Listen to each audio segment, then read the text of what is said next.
Hey, it's Paris. You know I love sparkly things, right? Like stars. Duh. And thanks to Hilton and AutoCamp, I just slept under them. Picture me, serving looks by the fire outside my luxurious Airstream, making s'mores with the kids, while a national park is our backdrop. The great outdoors meets Hilton hospitality. That's hot. Explore all the new ways to stay at Hilton.com. Hilton for the stay.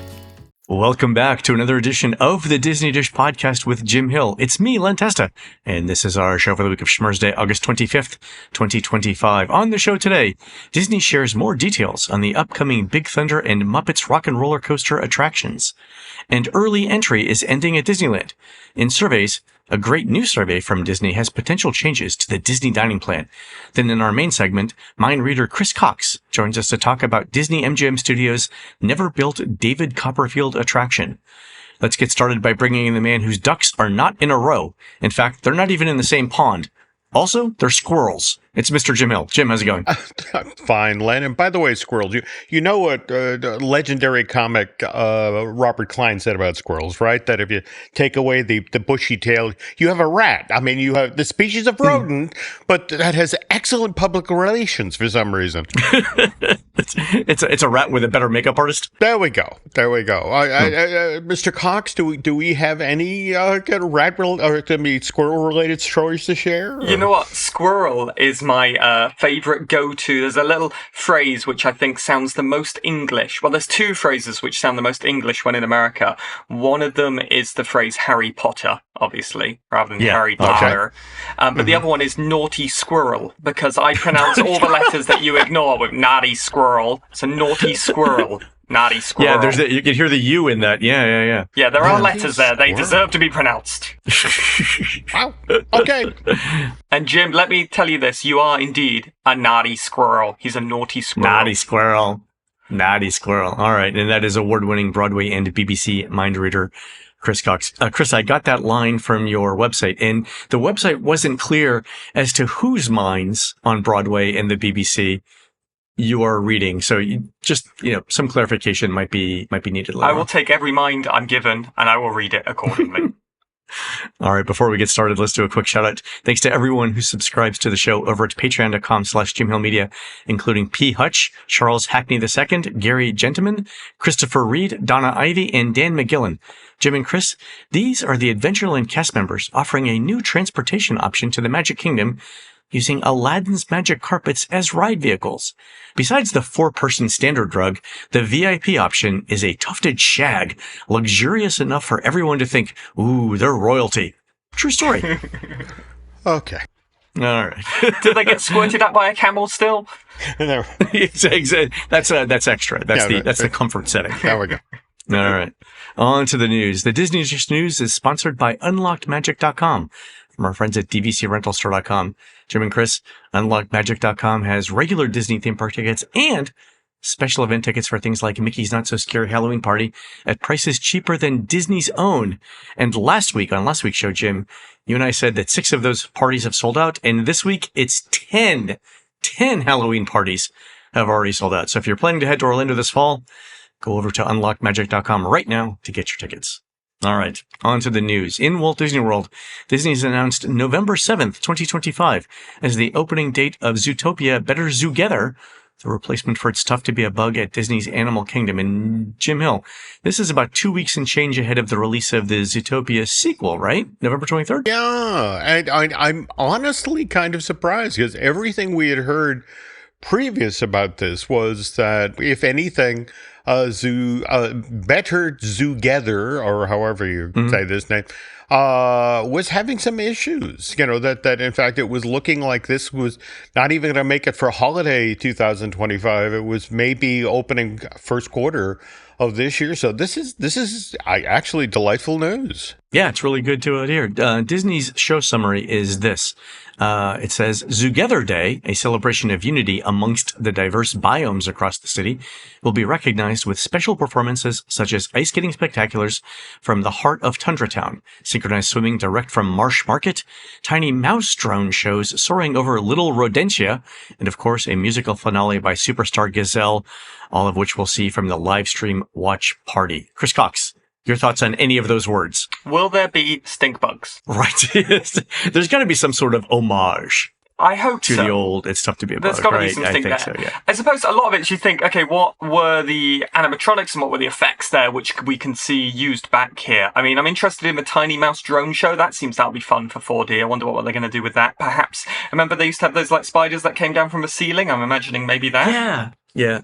I guess the question then is, how much are we going to disturb the small children who are coming into the theater with the effects that currently existed? That's the big question. I mean, they'll get to see Gazelle sing at the end, and Try Everything is a definite banger. So as long as we leave happy and dancing to that, that'll make them forget the tears. I'm still trying to figure out what the running time is going to be, but I'm expecting a show to run every 15 or 20 minutes, so maybe a show length of 7 to 9 minutes. Jim, does that sound right? Sounds about right. What do we remember for capacity for this thing? It's, 400? I'd have to go back and look. Oh.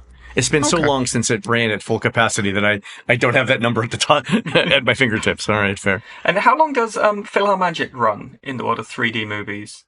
Or 4D, I suppose. PhilharMagic is like, I think, right at 10 or 11. Yeah, that feels long. So this, you think, a bit shorter. Mm-hmm. Yeah, and I'm thinking here, because of the capacity issues around closing other things at Animal Kingdom, I'm thinking a 7 to 9 minute show would allow them to get at least 3 in per hour, which would boost the park's overall capacity. Yeah, that would make sense. Fair. Also, we got a bit more detail on the story behind the magic of Disney animation coming in 2026 at Hollywood Studios from Disney. They say, our story in this newly reimagined space begins as the animators have temporarily stepped away, but the building is still buzzing with activity as the characters have come to life and they're ready to play. Inside, you'll interact with and explore silly takes on the iconic Disney animation headquarters, including the many different studio departments. Only this time, some of our favorite pals have taken over to create the fun adventures. Fair. Okay, am I too much of a curmudgeon to note the animators have temporarily stepped away? No, that was in 2004. All right, you know. I mean, if you're thinking about it on geologic time. All right, okay, all right. All right, but I like the idea that humans have temporarily gone. Okay, which is kind of the same setup for Toy Story Land, right? The adults have left. All right. So now what happens? You know, you're in the same space. You go, Andy's coming, and all the cartoons. Andy's coming, and all the animators fall over. There we go. Yeah, that's what happened. Okay, there we go. Okay. All right, cool. Did you see the new poster for this as well, with all the additional characters in it? I saw that they had done Robin Williams' character from the original version of the attraction. They've added that back in. Yeah. So the Lost Boy, is that it? Lost Boy, yeah, right. Yep. Mm-hmm. Yeah, there are still more shoes to drop for this. Here's open. We'll talk about them when they do. Okay. Yeah, fair.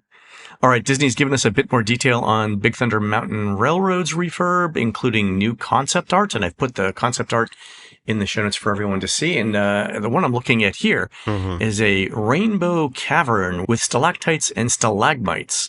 And from Disney, we got this description. It says, the story of Big Thunder Mountain dates back to olden times, or rather, golden times, during the early days of America's first major gold rush. When Barnabas T. Bullion struck gold in the Big Thunder region, he saw a future full of riches and hustled to start the Big Thunder Mountain Company. However, them shiny dreams rarely come without a cost, and Bullion quickly found himself in a battle with the forces of nature and in a whole heap of trouble. One day, strange and unexplainable things started happening. Machines failed, cave-ins, shut mines down, and so on. No matter how deep the miners dug into the heart of the mountain, the forces of Big Thunder fought back. And when the attraction reopens next year, the unsuspecting passengers who board these runaway trains will learn just how wild the wilderness can get. All right. There we go. Okay. I mean, don't get me wrong. I love the art of the new lighting package for the pre-existing stalactite, stalagmite-filled cave. But it's just the whole notion of, really, we're still trying to make Barnabas T. Billion's work. Is this an attraction that really needs an elaborate backstory? I mean, you're on a roller coaster. And Scary Train. Scary Train. Yeah. I mean, Scary Train through the wilderness. Right. Go. Okay. I do love that it's Rainbow Caverns, though, because that links us up with the old mine train through nature's wilderness in Disneyland, right? I don't know. I love that touch. I do too, actually. But again, what we've been hearing is some amazing projected effects in the explosion scene that serves as the ride's finale. And hopefully, as we get closer, we'll learn more about that. Yeah, I'm excited for this redo. And I like the idea that they're doing multiple colors with the pools and other effects. Yeah, so I think it's good. I think it's fun as well because in the Mickey Mouse shorts, of course, they've got the rainbow caverns in there. So I know my kids will be excited to see them in real life. Yeah. Yeah, I do love that particular short. That's what that in there with Potato Land. I think are two of my favorites. So that's right. Yeah. Also, Disney's shared some information on the upcoming rocket roller coaster starring the Muppets. The basic story premise remains the same as with Aerosmith, and that's that the Muppets are in the studio recording music and have to get across town fast for a live concert. I've included some concept art that Disney's just released in the show notes. Also, the outside of the attraction is getting redone with some graphics now on the Fender Stratocaster that is outside. And Disney says this, thanks to some technical wizardry from Muppet Labs, guests board a supercharged limousine to race across Hollywood in time for the concert.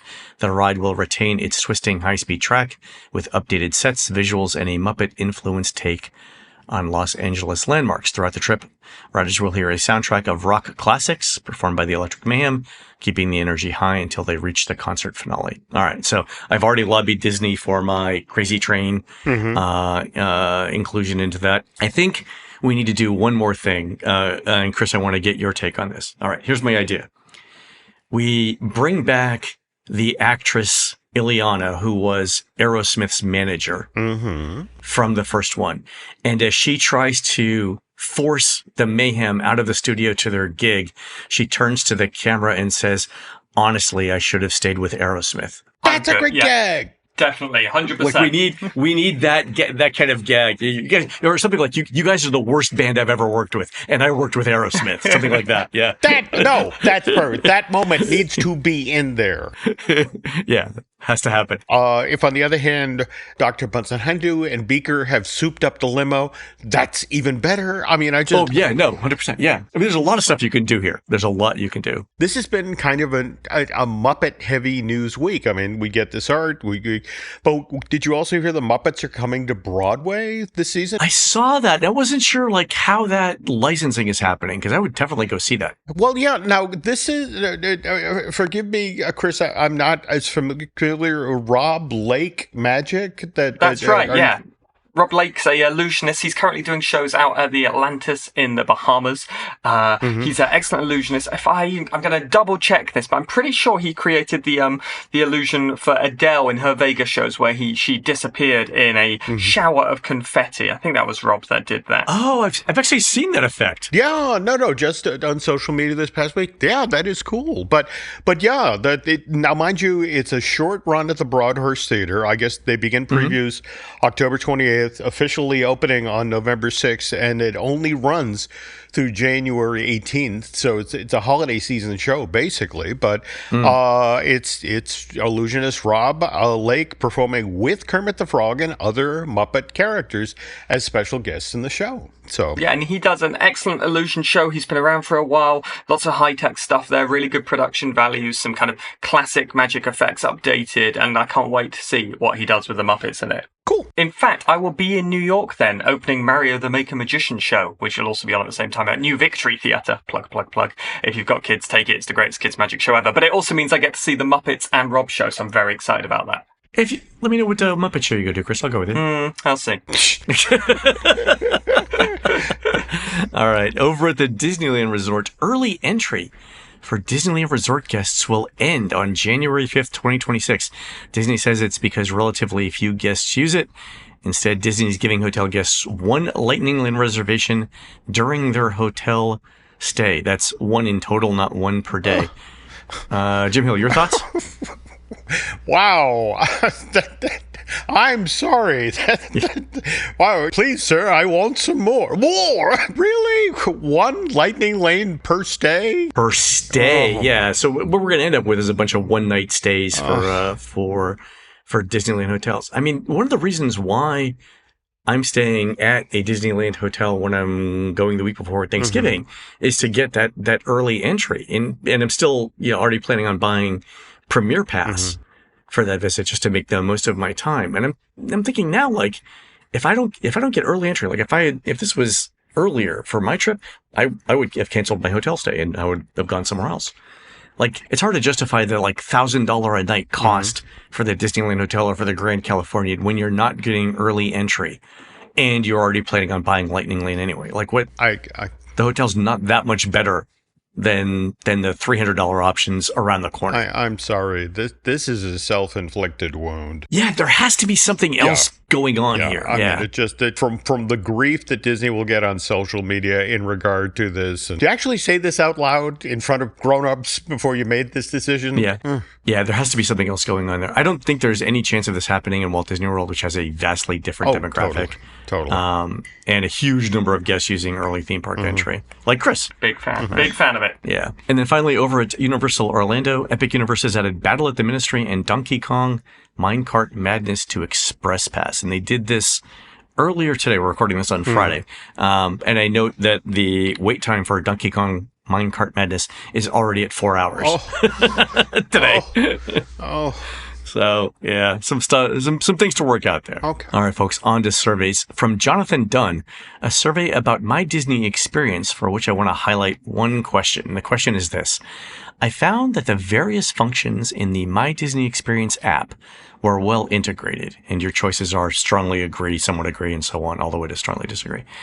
And I mentioned this question because it looks like Disney's redoing the Genie part of the My Disney Experience app for an upcoming release to include the ability to make Lightning Lanes, virtual queue reservations, dining reservations, and mobile order food, all within the Genie part of the app rather than having to go through the other parts of the app.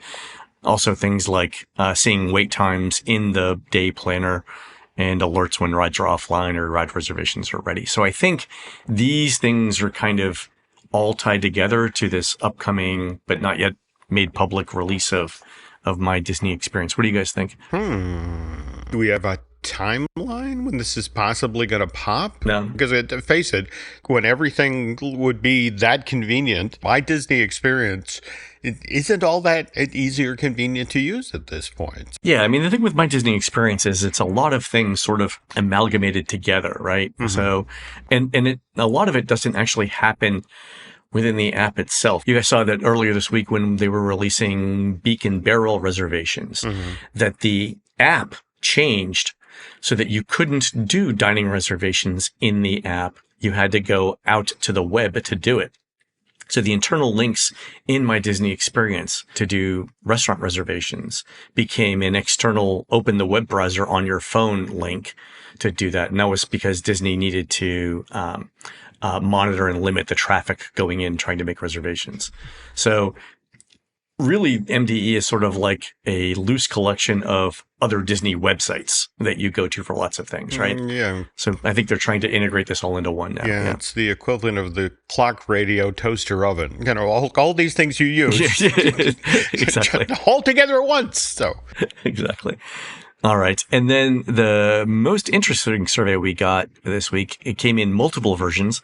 And I want to thank our listeners, Stephanie Graves, Zach Hare, and Taylor Graff, and others for sending them in. So this one is on the Disney dining plan.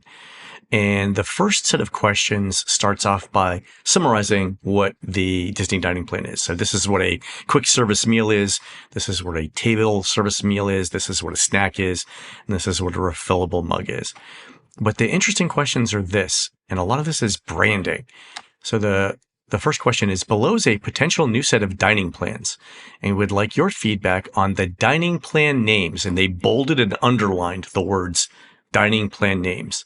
Please evaluate all three names together as a set and see how well they communicate what's included in each plan. And for one version of the survey, the names are Value Dining Plan, Classic Dining Plan, and Signature Dining Plan.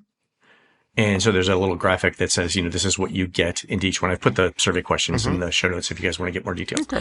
And then there are questions like, what are your initial reactions to this set of dining plan names? And it's an open text field. The next version of the survey has quick service dining plan, table service dining plan, and deluxe dining plan. Now remember, Disney's only offering 2 different kinds of dining plans right now. So this would be bringing in the third, the old deluxe plan back, but with the caveat that it's, instead of it being 3 table service meals, it's 2 table service meals and 1 quick service meal. I mean, when you look at the value classic signature versus quick service, table service, deluxe, I mean, one tells you actually what it is. The other one is sort of vente grande. You know, we're in the world of Starbucks again. But that's intriguing. I mean, pitching them as this is the quick service dining plan, this is the table service, and then there is the deluxe. I like quick service dining plan because it tells you you're eating at quick service locations. That's it exactly. I've always found table service dining plan to be the one anomaly there. Quick service tells you what it is. Table service tells you sort of what it is, but of course it's only one table service. When I've explained that to people, they're like, oh, so breakfast and lunch and dinner. You go, no, it's kind of like one quick, one table. So that's the one, I suppose, and it's causing some confusion for people. Yeah, that would be the thing. Like, it wouldn't, like, if you can eat at a quick service restaurant and a table service restaurant on both the table service dining plan and the deluxe dining plan, we need a better way of differentiating those two. I like the word deluxe. I'm not sure that table service is the way to go there. I mean, my original thought was like, why don't we just call them value, moderate, and deluxe? Yeah, match the hotels. But then people would think that those are too tied to the people would think that if I book a moderate hotel, I get a moderate dining plan. That's not the case. Excellent point. Yeah. What about a bit of food, lot of food, really nice food? There we go. Does that work? Yeah, exactly. Yeah. Some food, more food that you can eat. Or go based on tiredness. Quick service is not very tired. Table service is a bit tired. Deluxe service is very tired, and you get a little foot rub at the end. Don't tempt me with a good time. All right. The things that I like too are the questions that are asked after these name changes. So one is this: what additional information, if any, do you need to help decide which plan to potentially purchase? And you can select all that apply, but it's things like cost, a better explanation of what's included in the plans, the convenience of prepaid meals. So Disney's saying here, do you need us to explain the convenience of prepaying for your meals? And we all know that that's a huge selling point for a lot of these plans. And then the other one, potential food cost savings, and then examples of how to use each plan are the options. That's really good.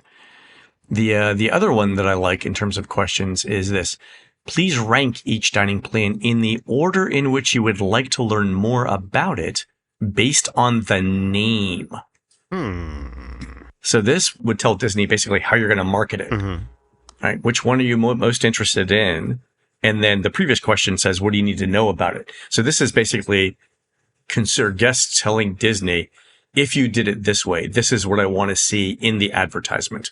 Or, as Chris would say, in the advertisement. Thank you for translating. You're Do you think this is all about a branding thing, then, do you reckon, this survey? How they're going to rebrand dining plans? I think it's a couple of things. One is, we know that sit-down restaurant utilization is way down since Paid Lightning Link came out. And I think this is a way for Disney to do one of two things: either lock in people into visiting more sit-down restaurants, or B, at least get the money that people would have spent there by purchasing the dining plan, right? I think that's that. Okay. Yeah. The other questions about the names go like this: what do you like most about the names? And that's a free-form text field. Does this feel like Disney? And that's a 1 to 5 scale.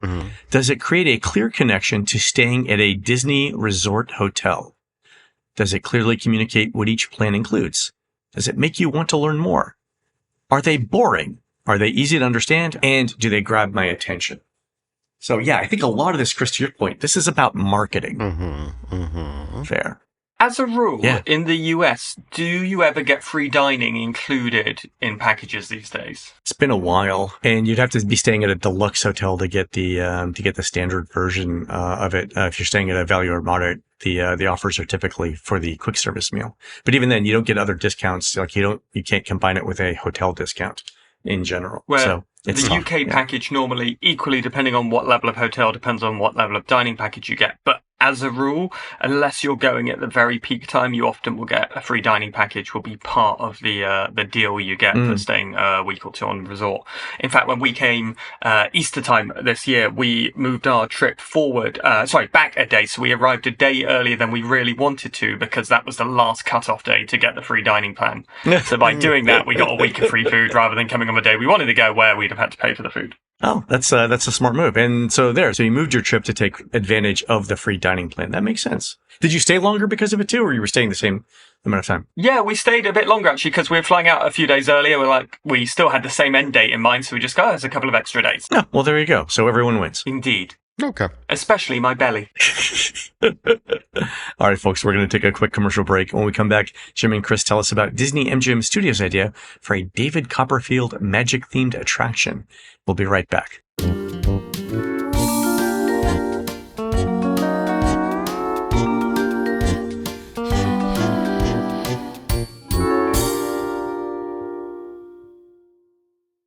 USAA knows dynamic duos can save the day, like superheroes and sidekicks, or auto and home insurance. With USAA, you can bundle your auto and home and save up to 10%. Visit USAA.com/bundle. Bundle savings are off total premium, not available in all states or in all situations. To qualify, auto policy must be active prior to property policy issue, subject to change. Restrictions apply. Membership eligibility and product restrictions apply and are subject to change. USAA means United Services Automobile Association and its affiliates, San Antonio, Texas. This episode is brought to you by Indeed. When your computer breaks, you don't wait for it to magically start working again. You fix the problem. So why wait to hire the people your company desperately needs? Use Indeed's sponsored jobs to hire top talent fast. And even better, you only pay for results.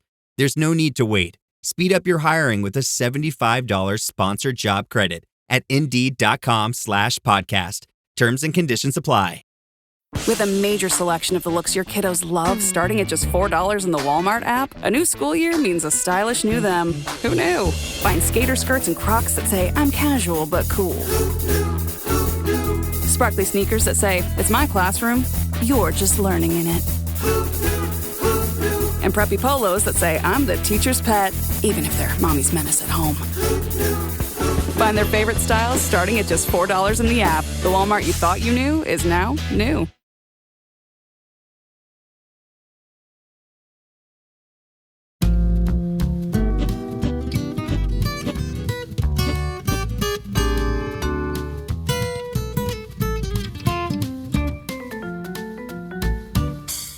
And we're back. All right, Jim, I love your setup for this particular piece because it doesn't start in Walt Disney World or Los Angeles, does it? No, that we are in New York City. It's the late 1990s, early 2000s, and we're strolling down Broadway toward Times Square. In fact, you're at the corner of Broadway and 49th, just one block away from your target. When you hear it, the distinct sound of metal giving way, and you look up, and the 6-story building that's right next to you, the old-fashioned trusses that are supposedly holding a Heineken billboard in place on that structure have seemingly given way, and which is causing the Heineken billboard to crash into the billboard that's next to us. And for the next 90 seconds, this continues all the way around the building, which, by the way, houses the colossal Monuments Unlimited company.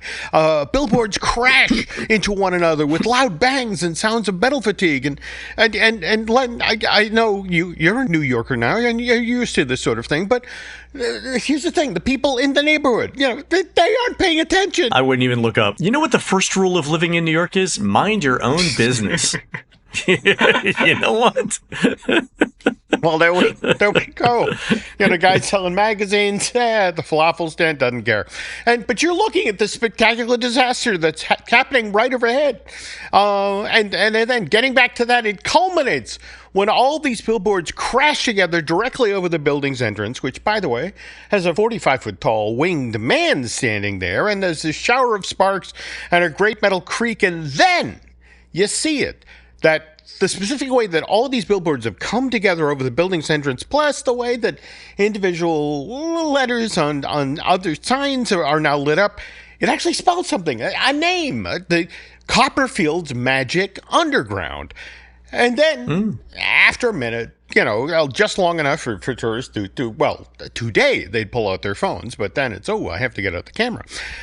These billboards would then begin to untangle themselves and go back to their previous positions on the structure. And that was supposed to happen every half hour on the exterior of Copperfield's Magic Underground, this 30,000 square foot restaurant that was originally supposed to open in New York in December of 1997, with a clone of sorts opening at Walt Disney World the next summer, 1998, as part of a major expansion of that resort studio. And I'm sure the both of you, Len and Chris, remember, walking into the studio, and just off to the right there was that billboard that trumpeted not one, but two coming attractions for the park. And one, of course, was the East Coast version of Fantasmic, and the other one was Copperfield's Magic Underground. And hey, we got Fantasmic.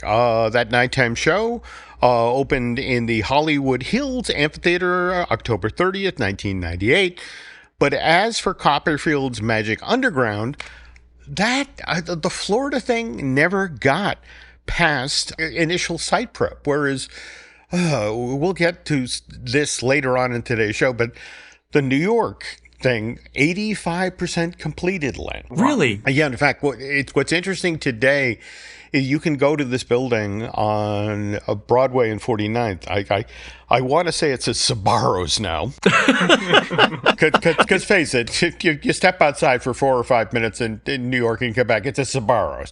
And you can see the design work that was, this elaborate, crazy facade that it's like, well, we finished the 5-story building. Well, at least use that, but no magical restaurant. Huh. That opening of it, though, by the way, sounds so incredible. As a magician or a performer in theatre, you're always looking at how do you draw an audience in? What's the first thing that grabs them? And literally the building collapsing and then forming back and revealing a secret is the perfect way to draw attention. Yeah. It's a disaster on many levels.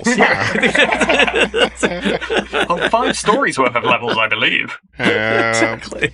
Well, now, the Walt Disney World version of Copperfield's Magic Underground, it was going to be more of a warehouse-like structure. In fact, based on the period signage on the exterior.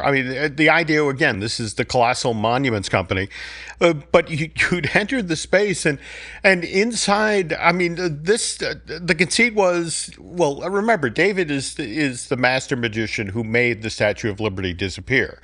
And so the restaurant was going to acknowledge this because this is supposedly where the Statue of Liberty was kept till it was assembled. So, you could dine in the crook of her elbow. She was inside the building, some assembly required. Got it. And the beauty part of it was that this building, at the very front there of MGM, was going to be constructed in such a way that people could enter Copperfield's Magic Underground as they were walking up to Disney-MGM before they physically entered the park, or from inside the park itself, which, remember... Oh, yeah. Rainforest Cafe. That's exactly. All right. April of 1998. Exactly. And that used to have an amazing facade, right? I remember there was a massive waterfall, is that right? Yeah, but the irony there was that horticulture did its job. Yeah. And I guess there is an ongoing conversation with the Rainforest Cafe where they're like, can you please tear down a lot of the plants in front of this building? People can't see it. They aren't coming in. And the people at Disney you are aware your name is the Rainforest Cafe, right? If we come out here with buzzsaws, people are going to talk. Yeah. But anyway, so what happened here? In show business, timing is everything. More importantly, you really have to know when to make an entrance. And for the first time in his lengthy show business career, master magician David Copperfield bobbled those two key elements. To explain, all right, themed dining exploded in the late 1980s, early 1990s. The first of these restaurants, Hard Rock Cafe, got started in London back in 1971 because a bunch of expats who lived in that city just wanted someplace they could go there where they could get a decent hamburger. on that simple conceit, that eatery became a chain. First U.S. outlet opened in New York City in 1982. By 1998, there were 80 Hard Rock cafes operating in over 30 countries. And of course, everybody wanted the T-shirt that had the Hard Rock Boston or whatever. And what I love about this story, Len, is that the only reason that the Hard Rock T-shirts existed at all was the original restaurant in London. They supported a footy team, and they over-ordered T-shirts. Really? No way. Oh, that's great. It was just a notion of, we got an extra box, put them up in the store. And, people want these things. Oh, okay. There was a time where I think, in the UK at least, you knew where everyone had been on holiday that summer based on either their Hard Rock or Planet Hollywood T-shirt and the name of where they've been. Exactly. There we go. But of course, the other thing that Hard Rock is known for is its music memorabilia. And Len, once I heard this story, I had to share this with you. So again, the place gets started in 1971, but now it's 1979, and the restaurant has come on the radar of a number of musicians who have toured in the States and also, just want a place to go get a cheeseburger. And one of these people is Eric Clapton, who you, of course, know, but Rolling Stone, he's second on their list of the 100 greatest guitarists of all time.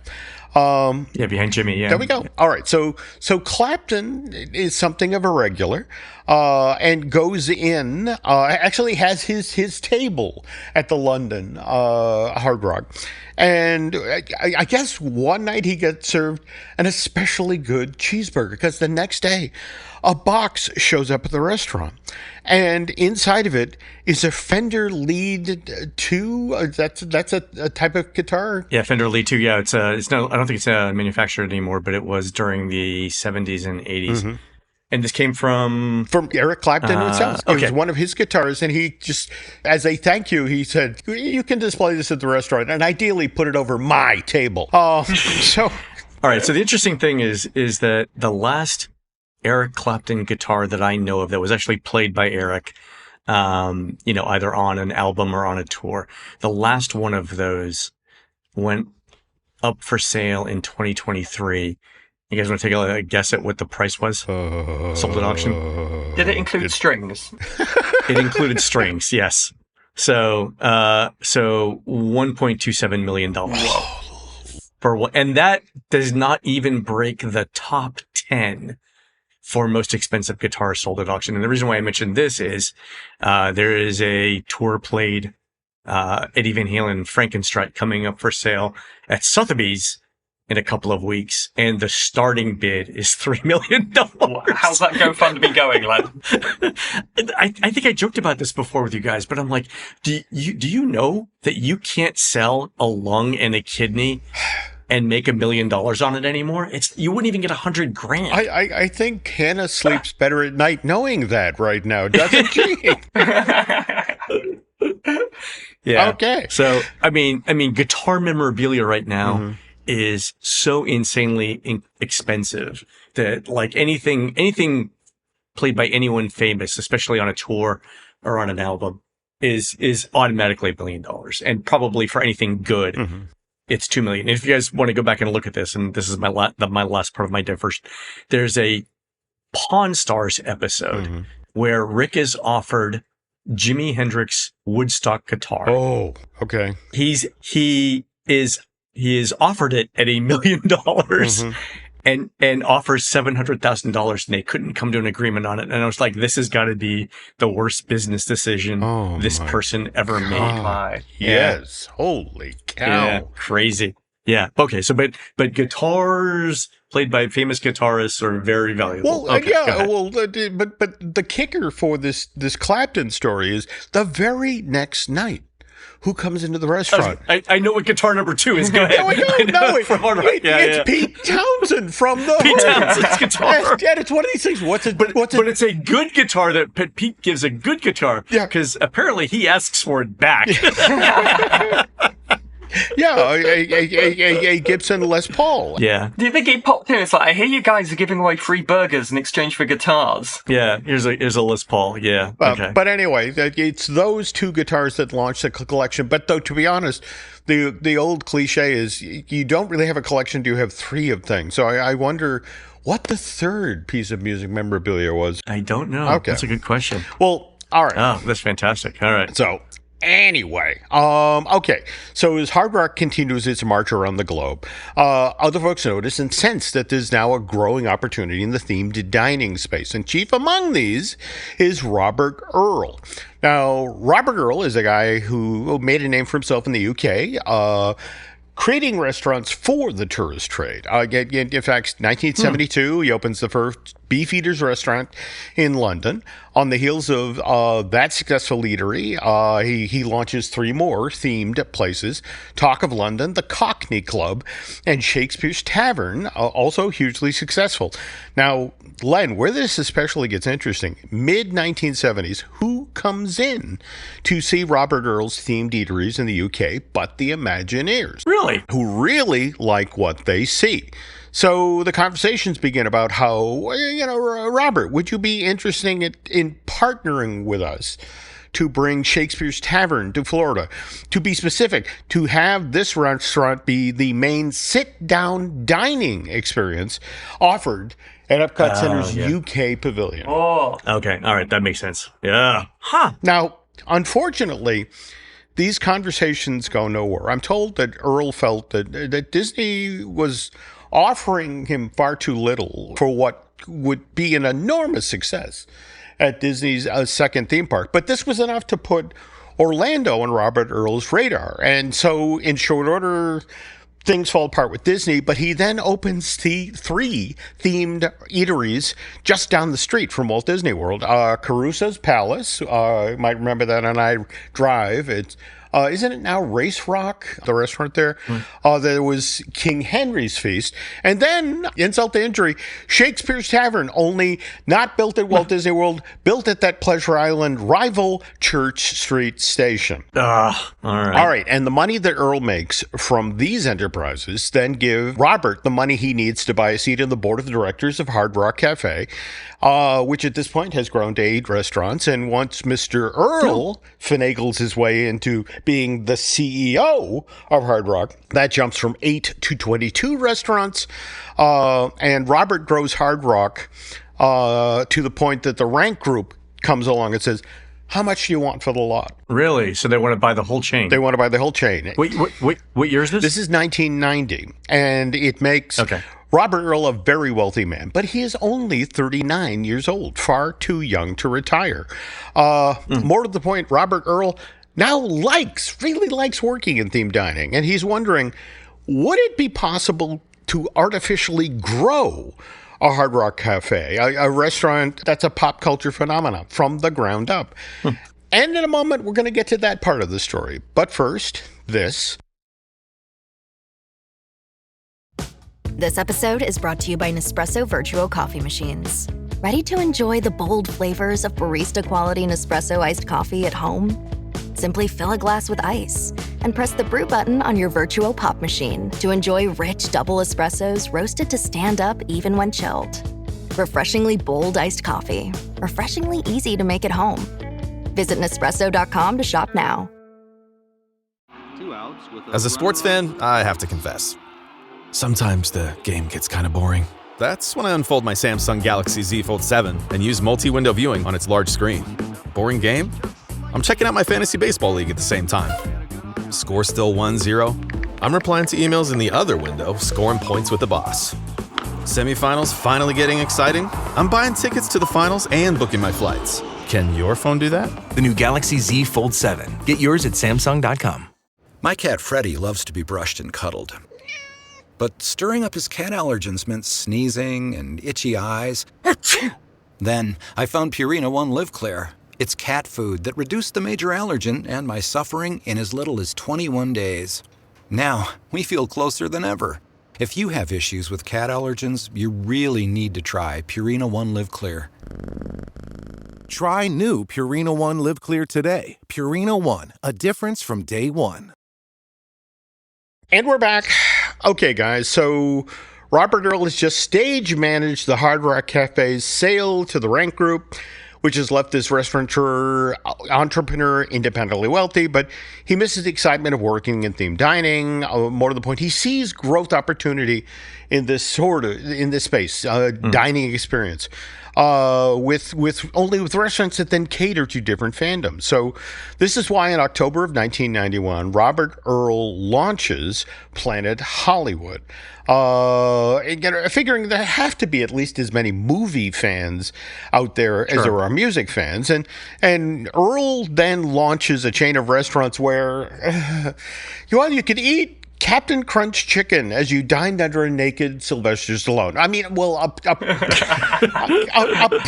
version. How did he see inside my head? That's what I don't want to know. That's my job. There we go. Exactly. Rather, this is a prop version of the Rocky Star, seemingly encased in ice for story reasons, from Stallone's 1993 film Demolition Man. And you were a fan of Planet Hollywood back in the day.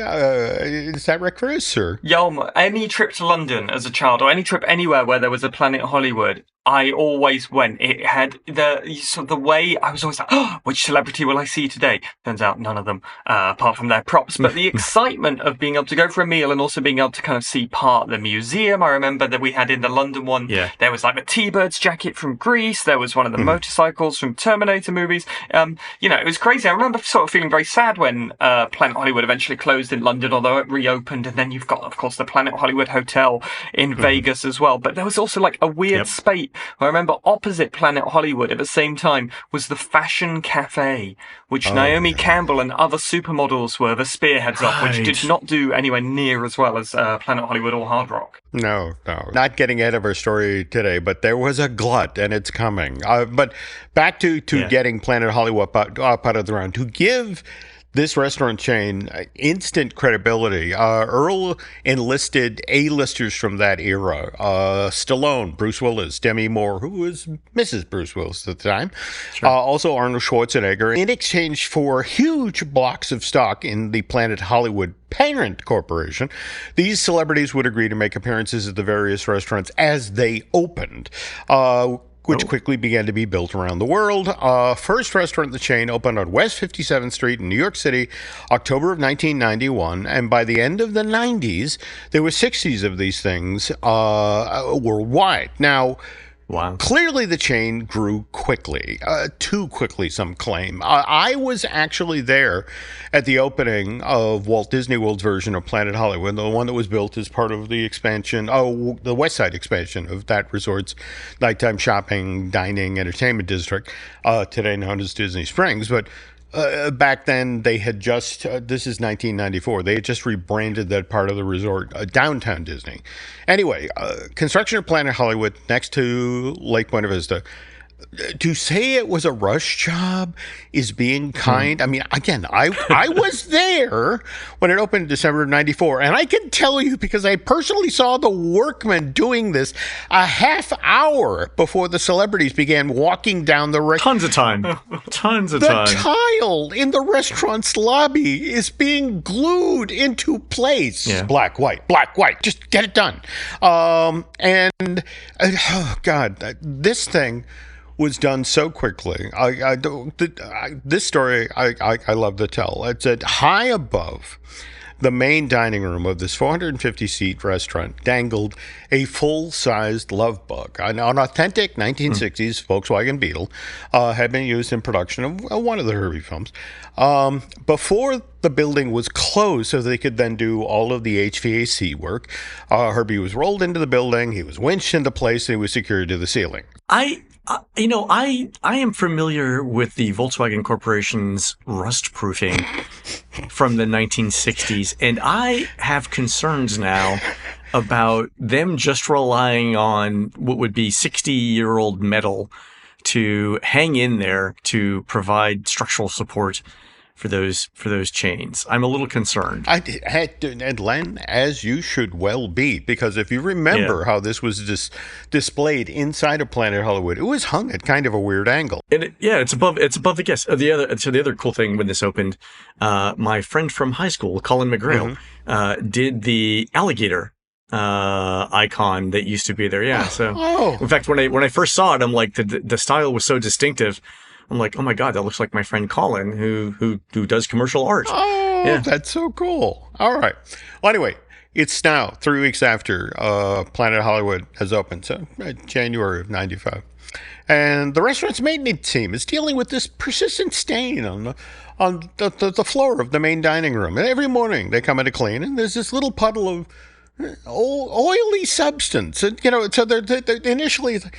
Is the wait staff having trouble carrying trays of food through this space? Because, it seems like something's persistently spilling that's greasy and it's leaving an oil stain on the floor. And it's only after quizzing the restaurant staff, who now voice their complaints about randomly being dripped on as they move through this space, the restaurant, they realize what the real problem is, that Herbie, again, who had been winched into place high over the dining room, and they drained every drop of gas out of him, and they made sure to take the oil out of the engine, but they had somehow neglected the crankcase and the brake fluid. So transmission fluid, and brake fluid. Take my fries with a side of transmission fluid, please. There we go. They could have taken Chris's suggestion and do like the Costumes from Greece and called it hair pomade or something, and been like, yes, slick it all back. Yeah, all right, okay. But anyway,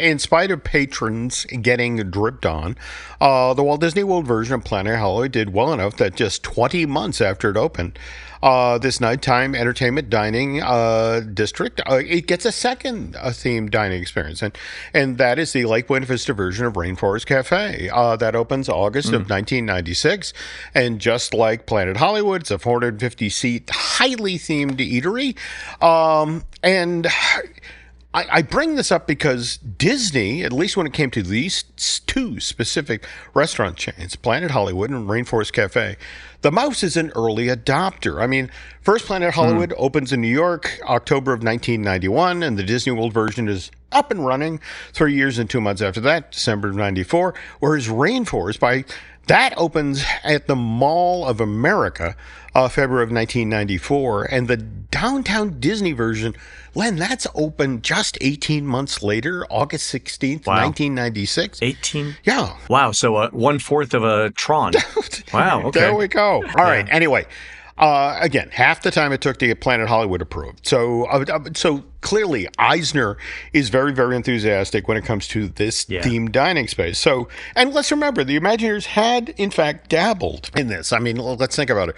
Primetime Cafe at MGM, likewise Sci-Fi Dine-In. And remember that Disney also dabbled for a millisecond in fast food. There was those two short-lived Mickey's Kitchen restaurants, But when David Copperfield shows up in 1996 with the idea of a new themed eatery, one that would celebrate the world of magic, I mean, Michael looks at this and is like, oh, this is a perfect match for Walt Disney World, the Magic Kingdom. Chris Cox. Yes. Like, I know who David Copperfield is, right? But in the world of magic, where does he rank? David Copperfield is he is the modern day Houdini, and certainly was back then. He was the magician that everyone knew. He was the global superstar magician. He toured the world.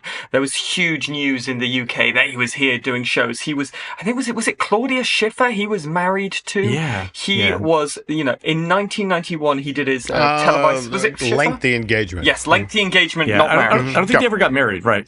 She came to her senses.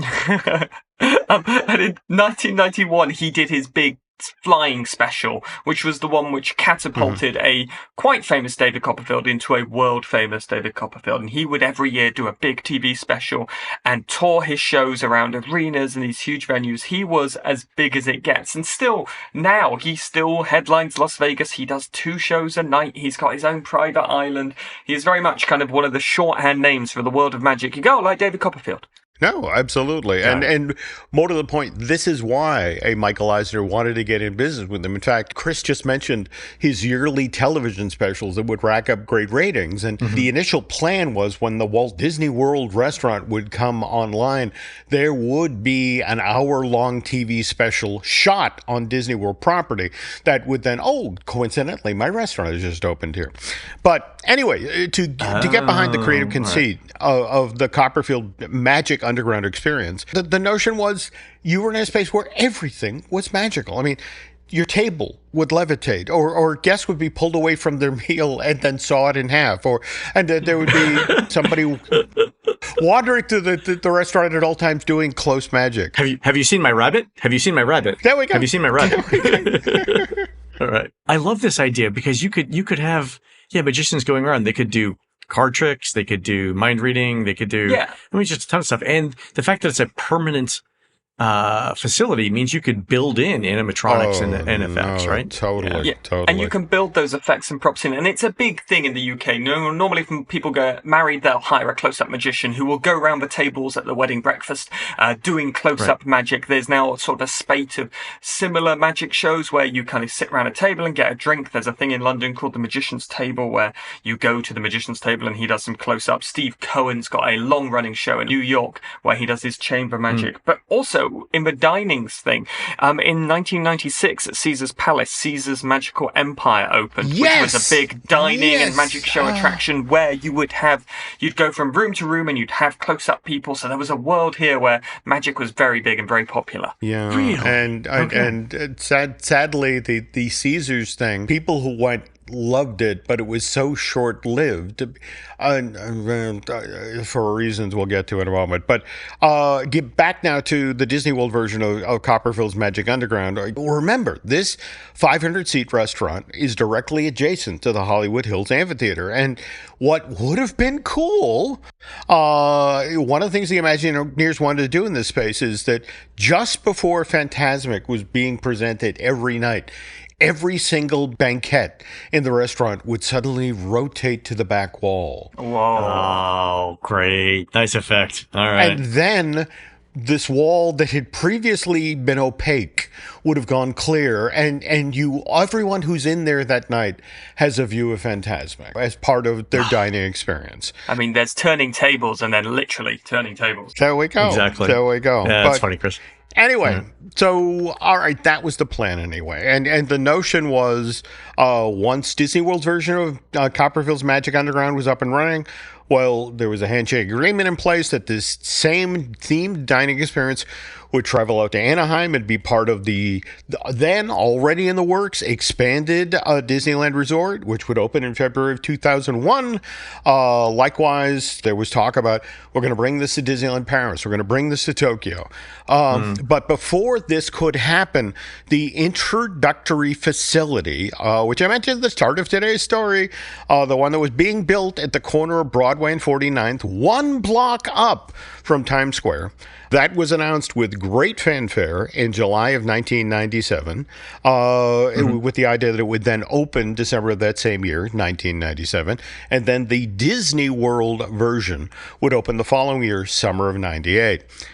Anyway, this $28 million project in New York City was to have featured a 2,000 square foot gift shop. And accordingly, well, how many of you remember visiting Walt Disney World in the late 90s and seeing that Copperfield's Magic Underground gift shop that was coming soon right next to the AMC Theater there on Pleasure Island? It was going to be built in the same space that Disney Style operates out of today. And memory stirs on this, Jim. Was it? I feel like it was like a black poster with sort of an outline of Copperfield perhaps on it, and then there we go. Is that right? Is my memory correct? No, you are correct. And now, mind you, I wish I could tell you guys the tale of Copperfield's Magic Underground had a happy ending, but it's the cost of completing the New York City Magic Underground rose from $28 million to $34 million. In the same window of time, the public's enthusiasm for themed dining experiences suddenly craters, which is why, well, pretty much in the same space of time, the Planet Hollywood chain, as Chris mentioned earlier on, it suddenly slid into bankruptcy. And The specifics about what exactly went south with Copperfield's Magic Underground, it would take show after show, but it's a heartbreaker. The restaurant off of Times Square, again, was 85% done when the plug got pulled on the project. In fact, I've spoken with folks at Hudson Scenic, and this is the company that created all of the oversized props for the restaurant's interior. And I've been told that they had just loaded the last piece of the Statue of Liberty onto the truck, and they were about to drive into the city for installation when they got the word that the project was now kaput. All right, now to personal note here. One day in the late 1990s, when rumors were already circulating that Copperfield's Magic Underground was in trouble, I had stopped at Pleasure Island on my way to the airport to catch my flight home. And as I was passing the Magic Underground store, I couldn't help myself. I grabbed the handle of the door to the yet-to-be-opened store, and it actually opened. And so I look at it, and it's like, and there's nothing of note. There's this HVAC stuff. There's some cardboard boxes on the floor. It's what you'd expect to see from a store, that hadn't officially opened yet. So I close the door, and I walk back to my rental car, and I drive to the airport to catch my flight home. And it's only when I'm in my window seat at 30,000 feet up that I realize, you dumbass, you just overlooked one of the basic tenets of magic, that the first time you look inside of anything, a magic hat or a cabinet, there's nothing there. Exactly. It's only the second time you look inside that there's magical stuff. And it's like, if I had just been smart enough to close the door and then reopen it. Exactly. There would have been a fully stocked store there. And I would have gotten the Magic Underground t-shirt and the refrigerator magnet that I wanted. But again, hindsight is 2020. Perhaps at some point in the future, Mr. Cox, given his expertise in the field of prestidigitation, he and I will revisit this and take a closer look at what really happened at Copperfield's Magic Underground. That is fantastic. Yeah, you should have closed the door and opened it again. Yeah. All the staff there waiting, going, what a waste of time that was. Just so close, so close. I did put in the show notes the screen cap of the signage outside of MGM Studios. Also, apparently, Jim, this was detailed in a edition of Eyes and Ears with the headline, Two Worlds of Magic to Combine in New Copperfield Restaurant at Disney-MGM Studios. And I put that in there as well. No, there is a wonderful photo of Copperfield doing the conjuring hands, and it's Michael Eisner as his lovely assistant. He's holding the rings, and levitating in between the ring are these things that say Blueprints, David Copperfield, Magic Underground. Oh my God, that's great. But no, I mean, Eisner was such a huge enthusiast for this project. In fact, if the stories are true, Eisner tried to keep it afloat when the backers of the New York restaurant backed out. He was trying to funnel Disney money there, and it wasn't to be. Such a shame. It sounds like it. Genuinely, I feel excited you talking about it. I just wish I could go. I remember being sort of 12 years old, going to Disney World and seeing those signs and being excited about it now. I'm similarly excited. Chris, were you into magic even then? Yeah, as a kid who loved magic and Disney, seeing David Copperfield signs at Disney World was probably the most exciting thing ever. It's the crossover you needed. I still need it, Len. I still need it. Maybe one day. All right, folks, that's going to do it for the show today. You can help support our show by subscribing over at patreon.com/JimHillMedia, where we're posting exclusive shows every week. Our latest show is on the wild expansion plans of Disney-MGM Studios, and there's a link in the show notes. On next week's show, Jim talks about the construction challenges that Disney faced when building Cars Land in DCA. You can find more of Jim at JimHillMedia.com and more of me, Len, at TouringPlans.com. Chris Cox, where can people find more of you? You can find more of me at MagicCox.com. That's MagicCox.com. Please spell it correctly. All right, we will. We're produced spectacularly by Eric Hersey and David Gray, who'll be your huckleberry for the 44th annual Buffalo Bill Art Show and Quick Draw Sales, running September 15th through the 20th at the John Bunker Sands Gallery in the Buffalo Bill Center of the West in beautiful downtown Cody, Wyoming. While Eric and David are doing that, please go into iTunes and rate our show and tell us what you'd like to hear next. For Jim and Chris, this is Len. We will see you on the next show.